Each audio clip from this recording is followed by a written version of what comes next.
Land na kami sa Oman. Hari amon upod si Gina.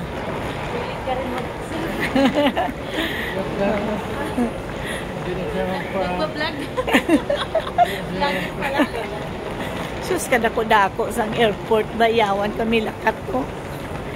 It was a smooth sailing trip from Manila to Oman, Muscat. Okay. Yan. Oo, tingnan nyo. Kadto kami sa transfer, mamangkot. Kaya wala pa kami gate number for Qatar, from Oman to Qatar. Okay. See you in my next vlog.